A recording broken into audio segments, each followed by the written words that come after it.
এবার যেটা আমরা রিউমেটয়েড আর্থ্রাইটিস বলি, রিউমেটয়েড আর্থ্রাইটিস এক ধরনের অটো ইমিউনো ডিজিজ, এবং সিমটোমেটিক্যালি যদি দেখি এটা সিমেট্রিক্যাল দেখা যায়, অর্থাৎ দুটো হাত, দুটো পা, আর সাধারণত শর্ট জয়েন্টগুলোতে, যেটাতে স্মল জয়েন্টগুলোতে মেনলি দেখা যায়।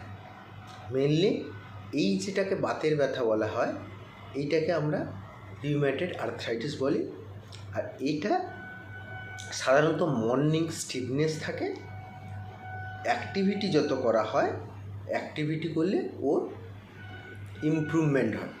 অ্যাক্টিভিটি করার সাথে সাথে মানে যত কাজকর্ম করা হয় তাতে ওর ইমপ্রুভমেন্ট আরও ভালো হয়, প্রগনোসিস আরও ভালো হয়। এবার ওর যদি আমরা এক্স-রে করি, আলনার ডেভিয়েশন পাই, আলনার জয়েন্টে, যেটা আমাদের হাতের যে আলনা, রেডিয়াস আলনা রয়েছে, সেই আলনার জয়েন্টে আমরা ডিফর্মিটি পাই। এবং আমরা যদি সিমটোমেটিক্যালি ডায়াগনোসিস করতে হয়, এর পাবো এএসআরটা হাই পাবো, মোর দেন 100ও হতে পারে, সাধারণত দেখা যায় অ্যান্টি সিসিপি এটা হাই পাওয়া যায়, এবং এএসআর হাই হয়, আরএ ফ্যাক্টর হাই হয়। এবং সাধারণত এটা অস্টিওপ্যানিয়া বা হাড়ের ক্ষয় দেখা যায়, বোন ইরোশন, হাড়ের ক্ষয় দেখা যায়।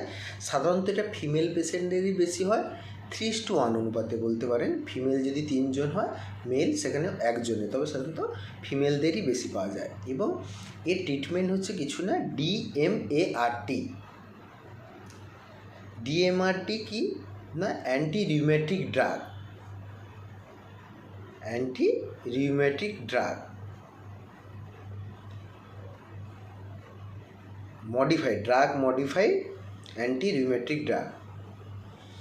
আর non steroid anti inflammatory drug, সাধারণত আমরা ইটোসিন নামে যে মেডিসিনটা, এটা খুব দেওয়া হয় রিউমেটয়েড আর্থ্রাইটিসের ক্ষেত্রে।